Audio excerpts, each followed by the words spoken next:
பிரதமருடைய வருகை கூட்டணியை உறுதி செய்யலை, இறுதி செய்யலை. வாசன் இருக்கிறார், அதே போல் திரு ஏசி சண்முகம் இருக்கிறார், திரு பாரிவேந்தர் இருக்கிறார், ஜான் பாண்டியன் இருக்கிறாரு அப்படின்னு சில தலைவர்களை பார்க்க முடியுது. ஆனால் ஓபிஎஸ் தினகரன் என்ன அப்படின்ற கேள்விகள் எழுந்திருக்கிறது. இந்த சூழல் நம்முடைய திரு ஆஸ்பேர் சுவாமிநாதன் அரசியல் ஆலோசகர் நம்மோடு இணைந்திருக்கிறார். வணக்கம் திரு ஆஸ்பேர் சுவாமிநாதன். நாங்கள் கூட்டணியில் தான் இருக்கோம் அப்படின்னு ஏற்கனவே ஓபிஎஸ் சொன்னப்போ அண்ணாமலை அதை அவருடைய தனிப்பட்ட கருத்தினார். ஆனால் பிரதமருடைய வருகை இன்னும் சொல்லணும்னா அது தேர்தல் நேர வருகையாக தான் பார்க்கப்படுது. இப்போதும் கூட இவர்கள் இன்னும் அகாமடேட் பண்ணலை. ஸோ அதுக்கு என்ன காரணம் இருக்குன்னு நினைக்கிறீங்க? இல்ல, இது அகாமடேட் பண்ணல அப்படிங்கிறது நம்ம எடுத்துக்கக்கூடிய ஒன் ஆஃப் தி இன்டர்பிரிட்டேஷன்ஸ். இது ஒரு பக்கம். இரண்டாவது, எனக்கு வரக்கூடிய தகவல்கள் என்ன அப்படின்னு கேட்டீங்கன்னா, நேற்று முன்தினம் மாலை வரை பல்லடம் மீட்டிங்க்கு ஒரு 1.5-2 மணி நேரம் முன்னாடி வரைக்கும் பாஜக அதிமுகவுடைய, அதாவது எடப்பாடி பழனிசாமி அவர்களின் தலைமையிலான அதிமுகவோட ஒரு கூட்டணி இருக்கிறதுக்கான வாய்ப்புகளை கடைசி வரை முயற்சி இருந்ததா தான் தகவல் வருது. சரியா? அப்படின்னு இருக்கும் பொழுது அது ஒரு இறுதி கட்டத்தை, என்ன கதவு திறந்திருக்குன்னு சொன்னாங்களே ஒழிய, திறந்தவங்க தான் மூடணுமே ஒழிய வெளியில இருந்து ஒருத்தர் மூடிட்டு போக முடியாது. சரிங்களா? அந்த திறந்த கதவு மூடப்பட்டது அப்படிங்கிற ஒரு அதிகாரப்பூர்வமான அறிவிப்பு வரல. அந்த கதவு திறந்தது வாசக்கதவா பின் கதவான்றது நமக்கு தெரியல. பட் ஆனா கதவுகள் இன்னும் திறந்து இருந்தன முந்தானத்து சாயந்தரம் வரைக்கும். அதனாலதான் அதுல ஒரு ஹெசிடேஷன் இருந்துச்சு.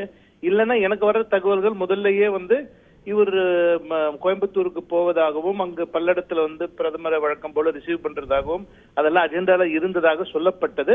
கடைசி நிமிஷத்துல அந்த கேன்சலேஷன்ஸ் நடந்திருக்கு. அப்படி அவர்கள் அழைக்கப்படவில்லை, இந்த கூட்டணியில் திரு ஓபிஎஸும் திரு டிடியும் இடம்பெறவில்லை அப்படின்னு சொன்னா, பாஜகவுடைய தேர்தல் வியூகங்கள்ல இன்னும் ஒரு மிக முக்கியமான பிரம்மாஸ்திரம் வெளியே வராம இருக்கு அப்படிங்கறதான் நம்ம உணரணும். என்ன மாதிரியான பிரம்மாஸ்திரம் இது? அதிமுக சார்ந்த பிரம்மாஸ்திரமா இல்ல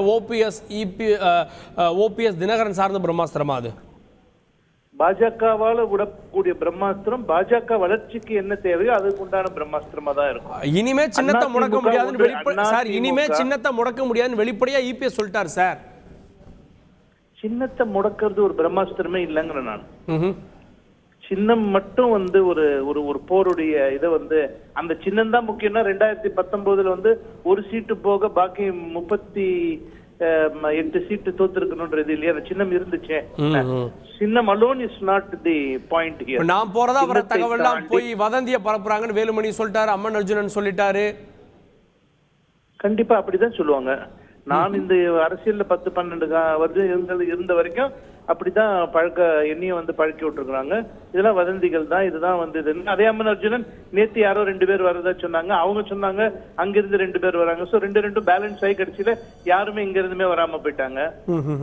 சோ அதனால நான் என்ன சொல்றேன்னா, இது ரொம்ப அவ்வளவு இப்போ இதே தந்தி டிவில ஒரு 8-9 மாதங்களுக்கு முன்னாடி நான் சொன்னேன், வரக்கூடிய தேர்தல் பாஜக தலைமையிலான என்டிஏ கூட்டணியா தான் இதுல அமையும். எப்படியும் எடப்பாடி அவர்கள் என்னைக்கு பொன்னையனை விட்டு இன் கேமரா மீட்டிங்ல பாஜகவை அந்த அளவுக்கு ஒரு குற்றஞ்சாட்டி பேசினாரோ, அன்றில் இருந்தே அவங்க பாஜகவை கட்டி விடுறதுன்ற முடிவுக்கு வந்துட்டாங்க.